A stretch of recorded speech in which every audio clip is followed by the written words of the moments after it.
mud ball from the backwater, weak, messy, and basic. They said it was a blue stain, a farce of a world that isn't even worth destroying, let alone taking over. No someone recalls who made the first contact. Some people tell that a board scout from the Valeri Dominion found Theplanet while looking for a traitor who was on the run. Some others say it was a test of diplomacy, just to see if people could even make a sentence without drooling. No matter what the truth is, the Empire didn't come in peace. They arrived with conditions: give up, kneel, and serve. The normal things they want gave smaller species before taking them for work and resources. The Earth said no. That portion still hurts them now. They thought Earth's defiance would last Aeon week, 2 at most. What might a group of tribal nations who weren't very united do against fleets that blocked out the sky? What do countries do to protect against fleets that blocked out the sky? They dropped bombs on cities, burned forests, and poisoned rivers. They took a lot, no warning, no mercy. Plasma fire wiped out whole countries. Their transmissions showed things that were on fire, capitals and broken towers, hoping they would break people's will. It did and single quotes T. Instead, it woke up something older and more wild. When the Empire Earth had gone dark by the time they figured out what was going on. No signals, no surrenders, nothing but quiet. They thought the species was dead. What truly transpired was even worse. The Earth had ceased broadcasting because it had begun to construct, dig, and forge. The pushback wasn't honest or good. It wasn't polished with strict rules and clean clothing. It was not pretty. Bleeding and desperate. And that's what made it deadly. Bishop was his name. Only Bishop. No badge, no rank. He didn't come into the world as a soldier. No one on Earth was. They had to become one. He had worked as a mechanic fixing rubbish. Haulers in the frigid hangars of old North American cities. The Empire came through his town for the first time to his brother. They took his wife the second time. By the third, Bishop was the one who is taking. He walked like a shadow through the wreckage, making death traps out of equipment at scrapyards and manufacturing makeshift pulse weapons out of parts they found. People followed, not because he was charming, he wasn't.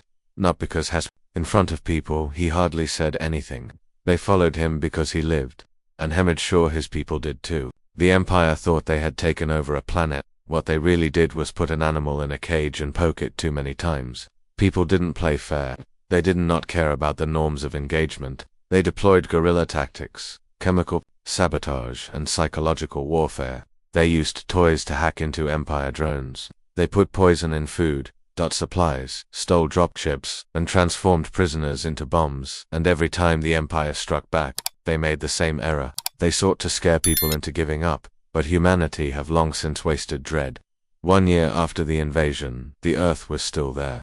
Not with pride, not wonderfully, but standing, with bodies in the streets and ash and smoke all around. Cities that are half buried but still alive and angry. That's when Bishop caught a patrol. Frigid it was little, old, and barely able to fly, but it did, and it could jump, which was even more crucial. Bishop got into that ship with 12 men and 1 woman on either side of him. He didn't merely step into the stars. He had been a teacher before her school was destroyed. He brought conflict with people, a human war, and the Empire was about to find out what it meant to make fun of a species that had lost everything. The seized frigate was an old one. It smelt like old metal, dead fuel, and something far worse. Scared, not a person. Fear of aliens, the sort that smelt like superiority just broke. Bishop stood at the helm, his cold fingertips resting on the control panel as if he were reading a holy text. The lights flickered. There are dim blue pulses around the walls inside. Technology much more advanced than what we have on Earth, yet not new anymore. People learned quickly, especially when failing meant death. They didn't change the name of the ship, not the time for poetry or symbols. It was not a shrine, but a tool. Bishop thought of himself in the same manner. A voice behind him remarked, "Talent for reporting." That was Monroe. Blunt, strong, constructed, the kind of man who never smiled, even before the war. He used to work as a guard in a prison. Now he was in command of a temporary weapons store. Fusion cells on top, holes filled. The engines are running, hotter than they should, but it will jump. Bishop didn't nod. Didn't make a sound. He just looked at the stars outside the window. Not out, off in awe, not anymore. Stars were now the enemy's land. Little dots of light hiding monsters with crowns. And ships. Bishop said to set a course for Zan Delta. At last. Monroe didn't inquire why. Nobody did. That's what survivors were like. They didn't waste time asking a man who had just climbed out of a hole they were still attempting to get out of. Zan Delta was one of the Empire's smaller outposts. Not well protected, not essential, but it was a place where trade might happen between core systems and the outer ones. Colonies. It was also where the Empire processed convicts, which was much more crucial. People in jail. There was no quiet on the ship, just the sound of a broken engine and frantic hands making last-minute adjustments. Changes. Micah, who used to be a teacher and is now an engineer, swore under her breath as she rewired a console with copper wires that she took out of a ventilation panel. She mumbled to no one in particular, "We shouldn't be flying this thing." Monroe answered no and wiped grease from his face. "But we are." The jump was hard. It was like the ship was being pulled through broken glass. The crew clenched their teeth. No fancy shock absorbers. There are no stabilizing fields, only grime and pain. But as the stars settled down, they were there when the cracks in space sealed up behind them. Zandelta floated in front of them like a big, shimmering leech. A station made for comfort, not conflict. Soft gold plating curves and beautiful satellites. The Empire did it to show off.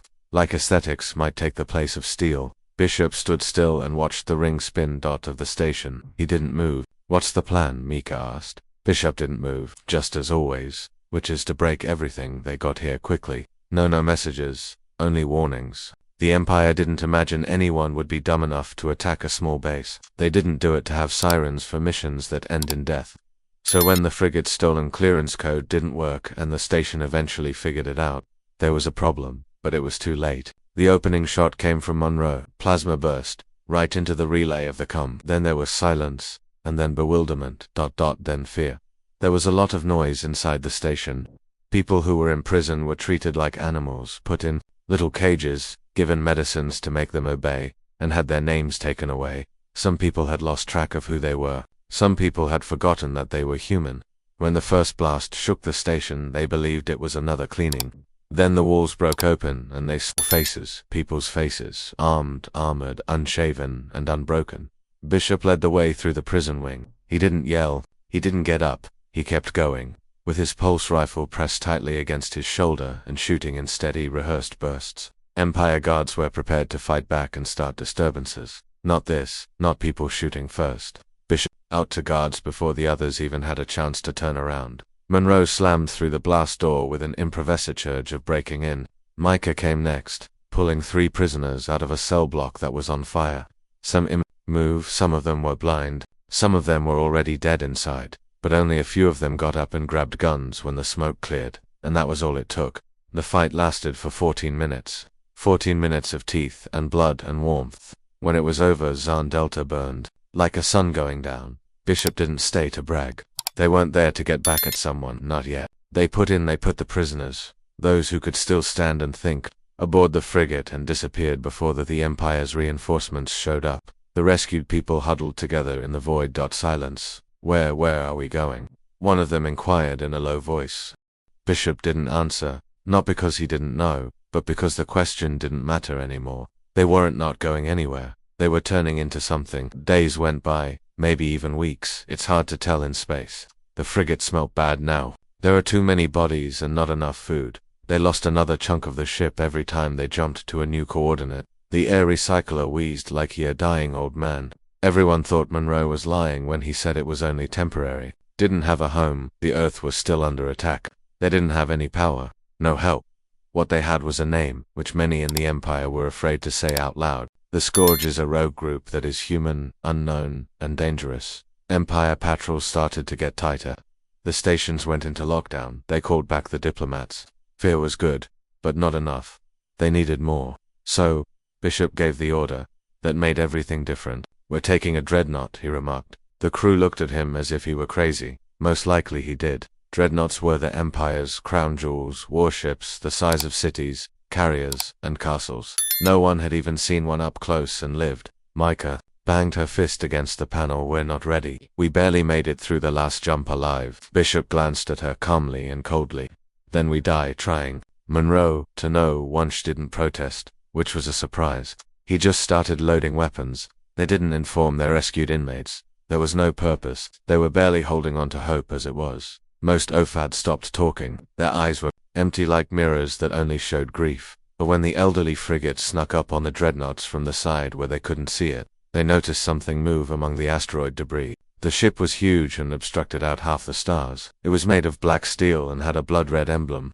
It had limitless turrets along its sit, was docked, getting gas, and had very few guards. It was the closest it would. Bishop got dressed in. Quiet, his armor was scratched, which made him feel vulnerable. Stolen tech that didn't line up, but it worked. Behind him, 20 survivors got their guns ready. They weren't warriors, they were just shattered people, with something remained to kill. They broke inside a cargo bay. Silent, like a surgeon, they moved like ghosts. There was no big fight, no alarms, just fast death, and stolen codes. They were into the control room in a matter of minutes. Mika hacked the bridge systems. Monroe was in the back, while Bishop was in the middle. Firewalls are heavier, Micah said. This isn't a station, it's an apex predator. Can you take it? Bishop inquired. She stared at him for just long enough to display her cracked lips and darkened eyes, and smiled. I'll burn the whole thing. It took 36 minutes. 36 minutes off code, cutting locks, changing the direction of power, and turning off AI protocols. But they owned the dreadnought when it was over. It belonged to humans. The engines roared, and its lights turned red. The ancient frigate was left behind and drifted away on silence. They now had a warship. Bishop moved around the command deck. Below, the cosmos opened up for him, ripe and ready to be taken. This was no longer a resistance, was a reckoning. The dreadnought was alive, but not in the way that AI or sentient know it didn't think, but it breathed and pulsed, and now it was in human hands. A ship built to manage systems, suppress rebellions, and level moons had become the new heart of Earth's hatred, and it beat with rage. The bridge was cold and metal, with black command terminals lining the sides, and glowing panels with Empire glyphs on them. They were useless now. Micah had overwritten the interfaces in less than a day. The spacecraft was infected with human code, like they dubbed it Revenant now, since it was a virus that rewired, replaced, and mutated. Had perished once, under the flag of the Empire, and been reborn under theirs. A good word for a ghost who is angry. Bishop stood at the primary viewport, watched the stars go by as they quietly sailed towards the outer rim. He hadn't said much since he was caught. He didn't need to. His presence was he had ample power, but something was growing inside him. It wasn't pride, it was pressure, the type that came with a goal. Monroe and a squad were below deck off inmates who had been freed and transformed into fighters, did combat drills. The training wasn't pretty, bare fists, makeshift weapons, and heavy knocks. But it worked. They were learning something that the Empire never thought people could do: how to work together. Agony. Micah hadn't left engineering in more than 30 hours. She had a stack of ration packets adjacent to her console. 3 energy boosters were pumping through her veins. Her fingers were covered in grease and interface gel, and her eyes were black around the edges, tired. She told the intercom that she had gotten to 2 of the main rail weapons. Voice, but the third's fused with a security lock. I need another day, Bishop said. You have 12 hours. She didn't dispute. They had a job to do. They were going to Corellan Prime now, which meant more than just survival. One of the Empire's main planets, not the capital, but close. A beacon of it was a place of culture, arrogance, and violence. The Empire showed off its victories there, where people were sold as slaves during the first year of the war, and where propaganda broadcasts depicted archaic. They were planning to burn it because they saw Earthlings being tamed like animals. The Revenant came out of subspace right outside the defense grid. It was quiet, covered in distortion fields that Micah could hardly understand. Empire sensors were set up to recognize dangers, not themselves. Bishop told everyone to check all their systems, including weapons, engines, communications, and everything else, were good. They didn't need finesse. They wanted devastation. He recommended to hit power plants first, then communication towers, and last fuel reserves. Monroe nodded. Bishop didn't blink. They watched. A moment went by. That was all the talking they needed. The first shot the rail. Cannon from Revenant ripped through the air like a hammer from a deity. It broke the main power grid and left the night sky was full of falling sparks. The second hit a communication tower and tore it apart into steel confetti. Corellan Prime went into a panic like fire. Their security forces rushed to the scene, sending up interceptors and sending ground troops. There were troops, but it was a mess. No one thought an Empire dreadnought would turn traitor. The signals screamed treachery. Commanders were unsure. Some said Nephia, thinking it was a test. When clarity got back, half of the city was Revenant, didn't stop. Bishop told them to go down. Third Rednat came down through dense clouds, a black mass that blocked off the sun. The hull groaned beneath the weight of the air, yet it stayed strong. The anti-gravity fields kicked in, keeping the descent steady while the landing pods got ready to drop. The first pod was boarded by Bishop Monroe and 20 armed fighters. "Give them something to remember," Bishop replied before closing the hatch. The pod screamed through the sky, leaving behind flames and rage. It hit a major square that used to be the site of imperial festivities. Statues of overlords broke when hit. The marble broke, people ran, and soldiers shot. Bishop walked out of the haze like a dead body. The pulse rifle barked, hitting him in the head and chest with no wasted rounds. Monroe covered the left flank with rounds, and held a big gun like it was a toy in his huge hands. The group moved through the city like wolves, making a route at broadcast tower, which is where they would send the message, not to bargain, not to beg, but to pledge. The warfare was severe. Empire the soldiers were well-trained, well-armed, and easy to predict. Human wrath was chaotic, tactical, and smart. A group of 3 fighters attacked a mech patrol from the sides, using a Suerto get behind it and set explosives. Another gang took over a hover truck and drove it directly into a command checkpoint, where they jumped out just before the explosion. Losses were predicted. 2 of Thea prisoner who had just learned how to shoot were shot near the Western Plaza. Another bled to death near the tram WAY.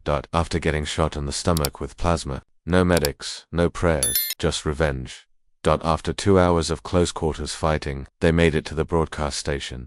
The building was stronger, but orbital strikes had already destroyed its interior defenses. Smoke curled from the security. Gates hung crookedly from their hinges on the top floors. Bishop found the control room inside intact. The Empire had set it up too. He could survive anything but his own pride. He sat in the chair, and the hologram stuggered. Monroe stood behind him with a grim face. Micah showed up on the screen in the "You're live," she murmured, as the Revenant patched through. Bishop didn't clear his throat or get ready to speak. He just spoke. "This is Bishop, Earthborn survivor." His voice was deep, harsh, and steady. "You told us we were nothing. You told us we'd kneel and that our kind would either disappear into slavery or ash." He leaned forward, and we listened. The screen behind him showed towers on fire, Empire flags collapsing, soldiers taking down statues with cables. "Now we talk," he stopped. "We don't want mercy, we don't want peace, we want justice." Another break. "And justice doesn't show pity." He cut the feed. The result was a bloody page in history. Empire answered within hours, sending 50 warships and a whole battalion, but by then, Bishop and his men were gone. Revenant had already slid back into subspace, taking with it stolen Empire data, 100 new fighters, and the cosmos shook as a flaming symbol of human resistance.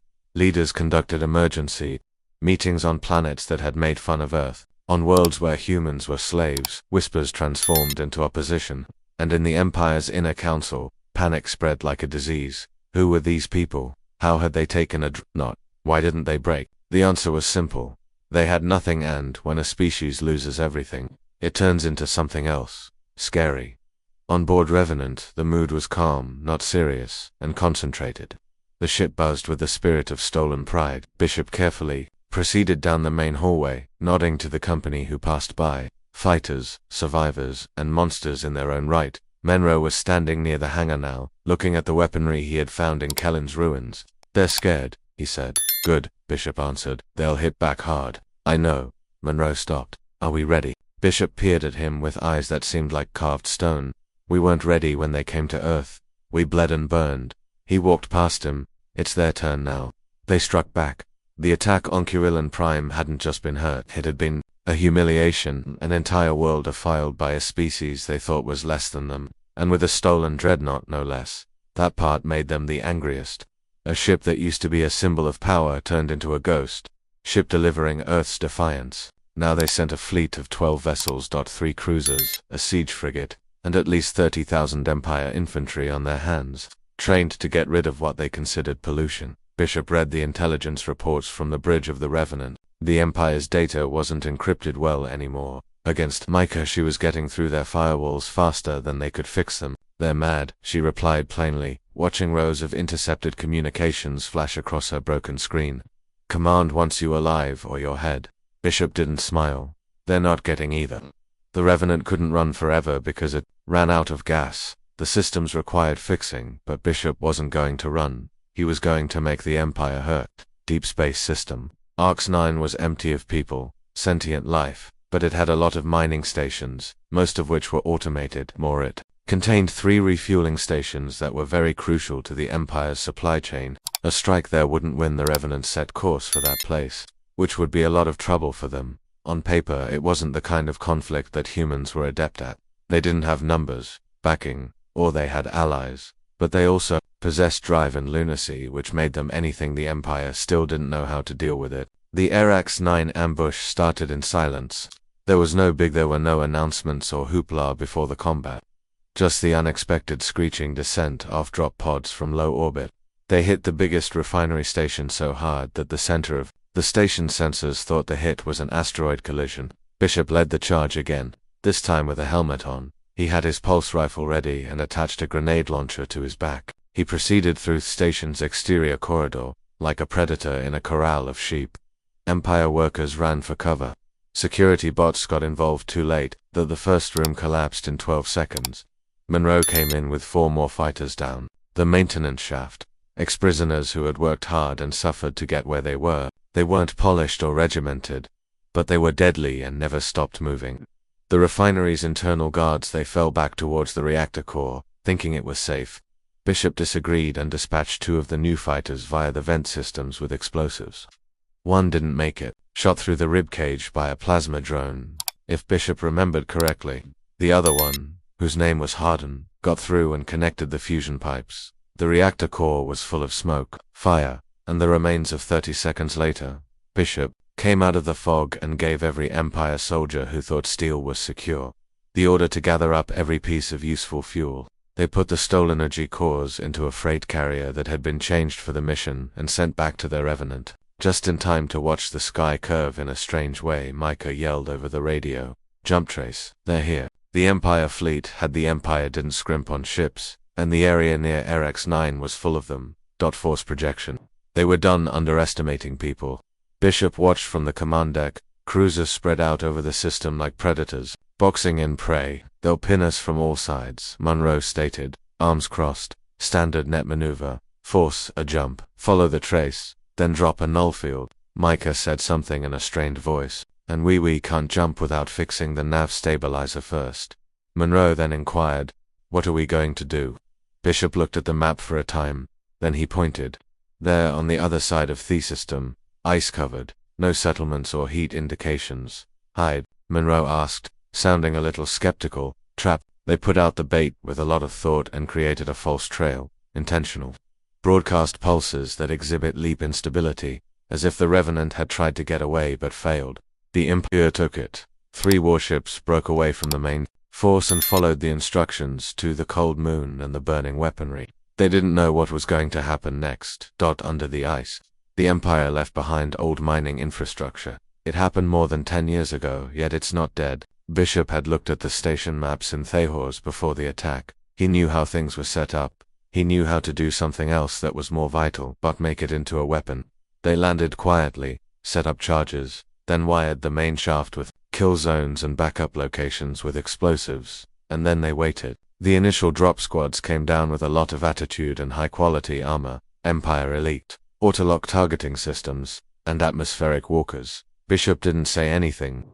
The first squad went into the entrance shaft and disappeared in a flash of fire and metal that screams. The second one was wiser and slower, but they were still easy to guess. The battle inside the station went on for about an hour. A vicious close-quarters fight using pulse bullets, knives, and fists. Trauma that is not sharp. Soren, one of Bishop's men, got hit by a grenade and lost both legs. He kept shooting from the ground until he ran out of bullets. After that, he used APIP that is broken. Half of the Empire's landing force was dead by the time they pulled out, but they still possessed orbit. The Revenant was being shot at now. Its shields were breaking and its hull was screaming beneath plasma barrage. Micah yelled onto the cum. "We can't stay in orbit. We have to jump. We don't save the stabilizer," Monroe yelled. Bishop clicked in without a hitch. "Override Thylamid. That might burn the core. Then we cook." They leaped. Not in a clean or safe way. The Revenant ripped through space with Askrim without sound. The drive faltered in the middle of the jump. And for a second, all the lights in the ship went out. All of the systems stopped working. Then, with a violent pulse of artificial day, came out after breaking internal panels and gravity. Somewhere. They were alive, but no one knew where they were. The rods were horrible, worse than they had ever taken. There were 3 holes in the outer hull. The engine thrusters melted. Slag. Half of the communications were down. 4 crew members, including Mika's second, were dead. In charge, a thin youngster who used to live on the streets of Berlin after it was bombed. She didn't shed a tear, she didn't even blink. She kept working in R-routing. Systems, welding by hand with shaky hands. We can't keep going like this, Monroe stated quietly as he walked up to Bishop on the viewing deck. No backup. No, Monroe gazed at him. What now? Bishop didn't answer immediately away. He gazed out the window and saw stars. Stars that don't care. Then he spoke. We make one last move. The jump almost tore the Revenant apart. What was left of the dreadnought now wandered into a dead zone of space. There were no stars, no relays, and nothing else. There was no system records or nav charts in this graveyard sector. It was where damaged ships went to disappear.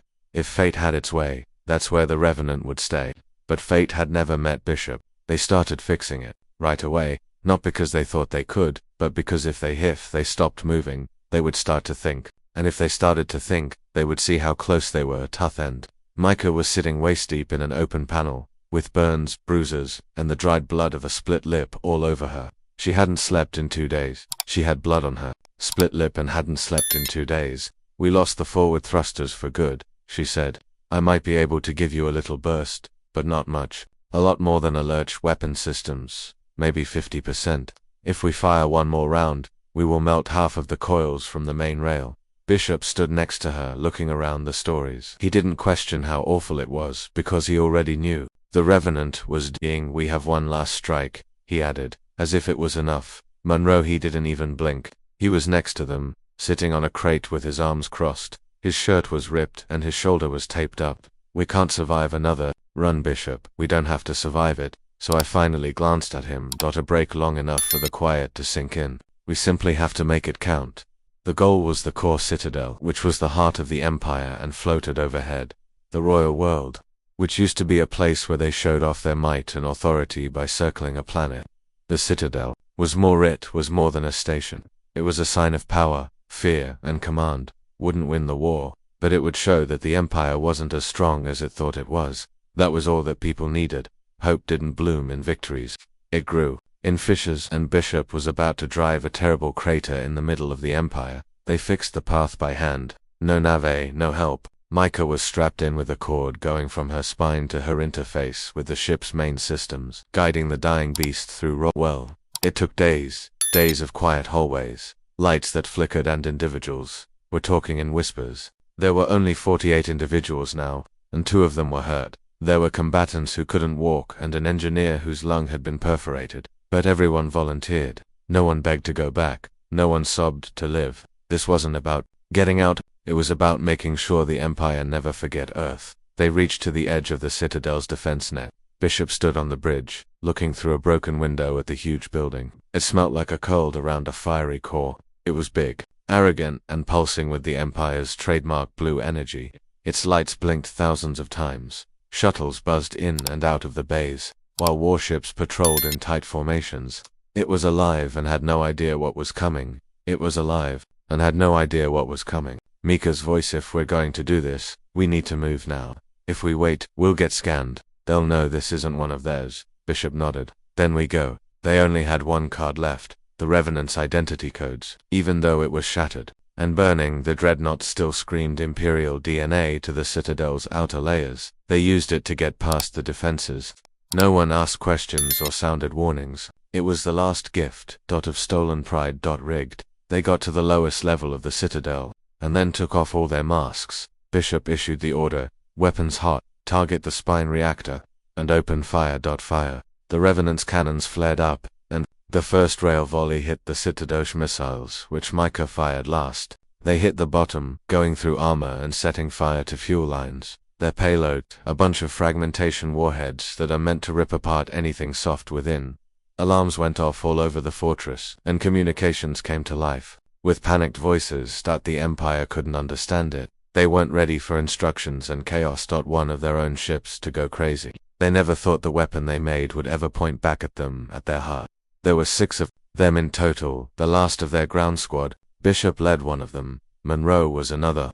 The others carried fighters, engineers, and bombs. They broke through the Citadel's outer ring like nails. Through Empire warriors met them right away. Elite guards in heavy armor and shock rifles. Drones with suppressors. The fighting was terrible. Every corner was a death trap. Gunfire and the hiss of weapons getting too hot lit up every hallway. Bishop strode through it like a ghost of war, murdering with accuracy and leading his example. Monroe was loud, violent, and impossible to stop. They fought their way to the center, not to take it, but to blow it up. Micah was already inside the systems, connecting to the Revenant from a distance, and blasting down firewalls with the force of aspices pushed too far. Her hands bled from cabo burns, and her jaw hurt from CLE and CHING, that she broke every encrypted block. They set the bombs off by hand, high above yield, proximity triggered and connected directly to the Citadel's rotation generators. As soon as everything was set, Bishop told the squad to pull back. Most of them didn't make it. One by one his fell, maintaining lines, making diversions, and bringing the injured through gunfire. Monroe was at the back, firing until his gun got too hot and he had to stop. They killed a guard with the stock, and got to the last evac pod. Bishop moved in, pulled a wounded soldier whose name he never learned. Monroe stumbled behind, with smoke streaming off of him. His armor. After that, they launched. A pod shot out into the void just as the Revenant blew apart, floating above the Citadel like a broken angel. Micah used her interface to set off the failsafe. The core of the dreadnought broke. A white flash filled the system, and suddenly the fortress broke apart. The explosion could be heard on a dozen systems. Empire broadcasts stopped in the middle of a sentence. Starports stopped sending messages. Whole fleets became quiet. The Citadel was gone, not hurt, not damaged. No one had done it. No one had even tried, until Earth. The escape pod floated for days. It was dark and freezing inside, and the air was. Monroe was unconscious. The injured warrior didn't make it. Bishop he sat in solitude, neither praying nor thinking. He waited. Finally there was a signal. It was static, then a voice. A human voice. Copy, Bishop, if you're out there, we saw it. The Citadel is gone. Then more, you're a damn ghost. They're pulling back on Kirillin. You scared them. We're fighting again. Winning. Bishop leaned back and closed his eyes. Earth was still a joke to the Empire, but they were laughing less and getting hurt. More. The escape pod floated for 9 days before a rebel salvage crew found it. The linked trading ship discovered them. The ship wasn't part of the official resistance. It didn't carry flags, send codes, or owe loyalty to anyone, but it was human. That was, they dragged Bishop and Monroe out of the pod like they were old things. Bishop was still awake. He was barely alive. His skin was dry and his lips were cracked. He hadn't moved in hours. He only looked through the window, watching the stars go by as if he were trying to remember them all before he died. Monroe wasn't. They found him breathing. They shocked him twice. On the third try, he opened his eyes and threw up black liquid. All over the Met. He barely made it. The medbay smelt like rust and burnt gel. It was old and cheap. Fixers. But Bishop didn't say anything. He stood up on the cot, still attached to the forebag. When the captain of the salvager came in, he was an older man from Earth, with skin like broken leather. The cybernetic left eye was blinking with electricity. He didn't say hello or salute. Straight away. He gazed at Bishop like he was seeing a ghost. He finally said, "You really did it." Bishop didn't say anything. The old man sat down. The edge of the counter. The Citadel is gone, wiped clean. Empires are in anarchy. There is a greater bounty on your head than any warlord in 3 systems. Bishop just nodded once. What names? The man inquired in a low voice. Your crew, Bishop said in a low voice. Who else made it? Bishop's jaw tightened. For a long time, no one said anything. The old man stood up. They are calling it the strike. There are whole colonies popping up. Resistance cells that have never talked to each other before are coming together. Some fringe factions are watching and wondering if the Empire can bleed after all. He stopped at the entrance. You sparked the match. Everyone is now waiting to see if you will set the remainder of the forest on fire. The news of the Citadel's destruction spread like fire in a vacuum. The Empire tried to regulate it and dubbed it a reactor, a malfunction, a terrorist attack by renegade eyes, or a broken dreadnought. But though they couldn't stop the truth from getting out, people had done this. A race they thought it was funny, weak, barbarous, and primitive. And now that primitive race had shown the stars what anger looked like. All over the occupied areas, human slaves fought back. Resistance groups in far-off colonies started to fight back, coordinated strikes. Even some lesser empire leaders switched sides since they didn't want to serve a government that couldn't even protect its own crown. The conflict had changed and everyone knew it. Bishop didn't want to be famous. He didn't care about revolution. He didn't want flags or to be remembered. Yet he couldn't leave. He owed the dead too much. When the salvager arrived in a small rebel station that was hidden in the rings of a broken moon, Bishop got off that ship. Ramp not as a survivor, but as the beginning of something worse, something more that Empire couldn't get rid of it. The station wasn't much, just bare walls, lights flickering, too many people in too small an area. But it was lively. Fighters practiced in mess halls that had been turned into training centers. Engineers worked double shifts to turn stolen drones into weapons. Even youngsters ran data packets across the top tiers of the turrets. Bishop didn't talk to crowds. That wasn't him, but just being there made things happen. They all knew who he was, the man who destroyed the Citadel. He talked to each of the resistance leaders alone. There were no titles or rankings, just names, and some were smugglers, some were and some were merely farmers who they all desired the same thing, to have their homes stolen, and now they had a plot that was almost complete. Phase 1 was to sabotage. Bishop organized a strike across many sectors against the Empire's secondary supply lines, such as fuel depots and munitions, freighters, repair yards, all of which were suddenly open to attack because the fleet was rushing to protect its main systems. He didn't lead, he did these raids himself and taught others how to do them. He schooled them in the nasty art of war. Earth has mastered ambushes, nasty tricks, and psychological traps. Not noble, not clean, but quite bad. The Empire lost 17 in. For weeks there were convoys and 3 refueling stations. A munitions facility blew up in orbit over Dolphus Prime. A dreadnought that was on its way to Earth was sent in a different direction after someone released there was bogus information regarding a virus outbreak on board.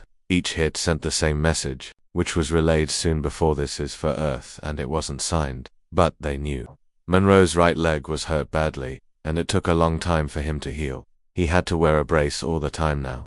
A mechanical one that clicked every other step. He despised it, but he never complained. When he could, he would join Bishop in the training bay and watch the new recruits try to aim and stop shaking and breathe. Monroe said, "They're not ready." Bishop claimed they would never be ready. For what's coming? What is coming? Bishop gazed at him with lifeless eyes. "We're not winning a war," he said. Monroe frowned. "What are we doing then?" "We're making it impossible to win." The Empire got worse. They sent out something new, augmented null squads. Warriors, no names, no faces, genetically enhanced connected minds, and bred for destruction. They didn't talk or pause. They fell into worlds held by rebels like meteors and destroyed whole villages and then disappeared. One assaulted a medical outpost that was Bishop's area. 76 people died in 4 minutes. No one lived, Bishop said, not with bombs, but with a capture. He kept an eye on the null. He didn't bring an army, only himself, Monroe, and 4 of his men. They followed the squad to a mining colony they were using as a rest point, this finest from the old Revenant crew. They set up an ambush for the squad in a tiny shaft under the colony and employed sonic disruptors to blind them, flash charges to confuse them, and EMP spikes tear their uniforms. Then Bishop killed them one by one. He left one alive and tied it up to a metal chair. And then he sent the picture to every Empire channel he could find.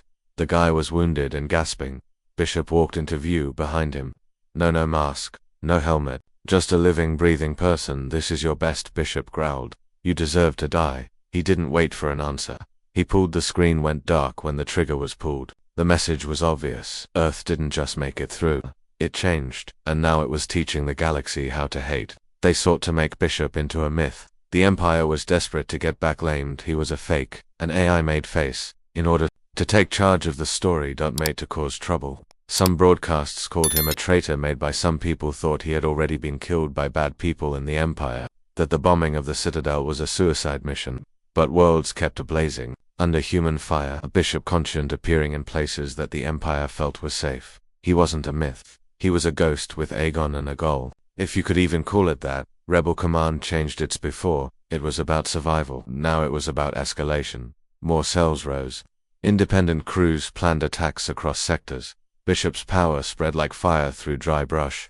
His methods were cruel, unfiltered, raw, and unedited. Became the basis for an unofficial doctrine. Fight dirty, make them afraid of you. Don't let anyone see you. There was no hymn or speeches, just AA sign carved into the hulls of stolen ships that were painted on broken walls with the blood of dead Empire warriors. A broken planet, Earth is breaking itchins. Monroe had made his limp into a weapon. He wouldn't accept help even when he sweat bullets because of the anguish. It reminds me of what they took, he added. Now he ran the combat trials for new recruits, he said in a hushed voice. He won theolotodom.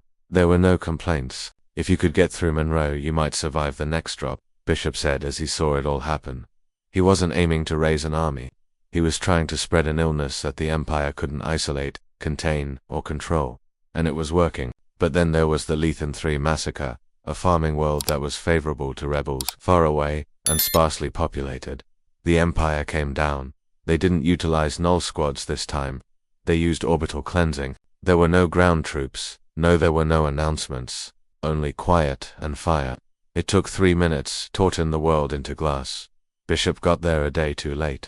The ashes as he strolled through the wreckage of a town center that had once flown. A human flag. The wind still blew the flag around. The pavement melted children's toys. And a wedding ring melted into the finger of a burned skeleton.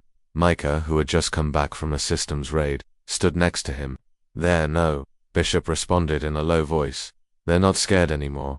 They're angry, both. That night, he sat alone in his room and listened to ancient Earth recordings, static-filled memories of forests, ocean waves, and city noises, things he barely recalled and things he would never hear again. He opened a calm line of communication with the few leaders he still trusted. We're ending it, he said. No discussion. No, there were no strategy discussions. Just a voice made of stone. The goal was Helen Prime, the main AI core planet hidden under 7 layers of atmosphere and protected by half of the Empire's fleet. Every message, surveillance scan, troop deployment and satellite feed went through Helen's servers. It was the brain. You kill the brain. The body, it twitches in the dark. They termed it suicide. Bishop didn't flinch. I'm not asking. Hegard had 40 ships that were cobbled together, half of them barely holding on, with duct tape level fixes. It didn't matter.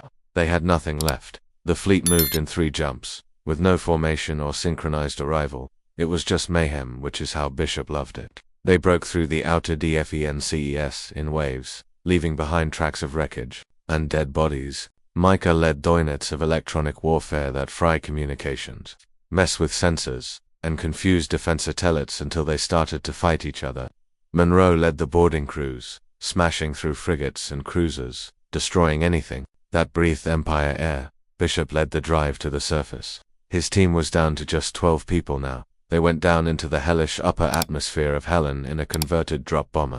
They didn't think they would come back. They didn't even say goodbye. The drop was hard, with lightning storms tore at the hull. Acidic rain burned the windows. The ship shook like it was held together by hate and prayers. When they broke through the last layer, the AI fortress came into view. It wasn't a city. It was a machine. Towers like fangs, lights that pulsed with fake life, and drones that flew around like They broke through a barricade and stormed in with guns blazing. The resistance was immediately turrets, security bots, and atmospheric drones were all controlled by the same brain. Micah started her job in the core chamber by hooking up to the AI interface. With her spine jack in hand, breathing hard and teeth clenched. I have 30 seconds before it takes over, she said, gasping. That's 20 too many, Bishop said, yanking her into cover just as a bolt of plasma set fire to the ground where she was standing. Monroe was already lying down. The air smelt like suppressive fire, shouting instructions, and shock grenades. Ozone, blood, and burning metal. Bishop stepped over a twitching drone and knelt next to Micah. Can you kill it? He inquired. She didn't do it. It took 12 seconds. The lights went out. The lights in the chamber flickered, went out, and then came back on. Red, flashing. Alarms went off. Drone eyes closed in the middle of the flight. Then nothing, just quiet. The galaxy hadn't heard a hush like this in generations. The brain was dead. But the price. Bishop was the only one who lived. Micah's last breath was through blood. Flecked lips as she said softly, we burned their gods. Monroe was bleeding out with a smile on his face, his back against the wall, and still holding a detonator. Bishop took their tags with him. 1. The fleet above Helen didn't back down. They stayed, even though the last Empire ships came back. With a bang, they didn't break. They wanted the last hit to have meaning. Bishop had made it. Tuva. Half of his fleet was gone when he came back, but the fortress was just dust. Helen was now blind. The Empire broke apart. The commanders went dark. The colonies broke away. Planets that were occupied rose up in mass rebellion. Communications fell apart. Coordination didn't work. The machine that used to be so powerful, would Bethet had been in charge of hundreds of systems, was now a fractured echo of itself. And the bishop is the name that everyone who survived knows. There was no pact to conclude the conflict. There were no flags or paperwork to sign. Dropped, and no important people shook hands in front of a mob of beaming diplomats. It came to an end in stillness, a slow, bitter falling apart. The Empire, which had once been a beautiful cold machine of power and control, now stood broken without warning. Whole segments broke away. The vassal species rebelled. Military ranks broke down into violence, suspicion, and fragmented groups that couldn't even agree on who was in charge, was in control. Their fleets moved slowly. Their leaders disappeared, and their A-systems, once feared to be everywhere, stayed dark, hollowed down by the loss of Helen, or because a few people on Earth didn't know how to kneel. Bishop sat by himself on a colder rock in the middle of an asteroid field with no name. He didn't feel like he had won the war. He hadn't done it. Grinned for months. He donned the same armor he had since Helen. It had turned black, damaged and charred so badly that it couldn't be fixed. There was a significant gouge in his left shoulder from Theplis Madrone that almost killed him. His pulse rifle was across his legs, long out of bullets. He retained it, but not as a weapon. It was a memory. The little rebel ship that found him didn't have any official markings. It had been following intermittent transmissions and blasts that were thought to be from Bishop, pings that are encrypted and sent out every several days, like a pulse, not strong but steady. They took him back to what was left of the resistance. Returned to being human. Earth was no longer the same globe, not because it had healed yet. It had changed. The ancient way of building cities wasn't used again. They rose like scars, partially buried, armored, and quick. They were run by survivors. Engineers, ex-soldiers, and kids who grew up hearing stories about fire and blood. They didn't want to forget about the war. They wore it like a second skin. There was no parade or welcome for Bishop when he got back. There was no reason for anyone to cheer. His being there was enough. He strode through them like a storm that had passed, old, quietly watching. A few people labeled him a hero. Most people merely labeled him the reason we're still alive. He spent his days on the edge of a ridge, looking out over the remains of an old city, a metropolis on Earth long ago. Nobody could remember what it had been called. Maybe New York, Delhi, or maybe nothing. The buildings were just skeletons now, but people had learned how to live with bones. The kids played in the ash-making towers made with broken drone pieces. Teenagers learned how to use guns that were twice their size. Adults wear plain clothes, more useful than proud, and they kept working, farming, and digging. Rebuilding. People weren't rebuilding to go back to how things were. It was building to make sure this never happens again. They wanted Bishop to talk to the new militia cadets once, a new group of youthful combatants, some of whom were born during the conflict and others who are just now getting older now, to remember the first Empire ships ripping through the skies. Hess stepped onto the training area in the same burned armor, with his helmet under his arm, and stood in front of them with that same icy look. How was it? One kid inquired. Hand, barely 16, curled around a customized sidearm with eyes full of that old wonder. Bishop glanced at him and said what was true. It never stopped aching. They won the battle, but they never forgot how much it cost. He couldn't get Micah's face out of his mind when he saw the tech labs and youthful engineers taking things apart. Empire drones and creating new satellites out of the ruins. Every time Bishop spoke, Monroe's voice echoed. Heard someone yell orders during a war drill. Even the nameless ones he had lost and never had time to remember, lived on in every scarred street, every mended hull, every tattooed name on the arms of fighter pilots all over the new insurgent fleet. Now the fleet had a name. The Revenants were ships made from broken parts that were held together by desperation and painted black with the symbol of Earth, the cracked planet. Components that were held together by desperation and painted black with the emblem of Earth, the fractured planet. And Bishop, he said no to leading them. He didn't want to be in charge. He didn't want any statues, but he provided them something stronger than talks. He told them they could keep fighting, to always remember that people had made fun of Earth and let it burn. And in revenge, people have lit the stars on fire. Years went by. The Empire turned into a myth. Some minor fragments tried to emerge again with isolated systems claiming previous titles, striving to put together power. But the galaxy knew what happened when people became mad. No one wanted to try that again. Other species come to Earth, not to take over, but to be equals, races that had been broken and had likewise felt the Empire's heel. Now they looked for what people had found. Fire in the ashes, and Earth offered it freely, not as rulers, but as people who lived through it. Bishop got older slowly, not because of magical treatments or medical technology, but because the hate wouldn't allow him to rest until one day it finally did.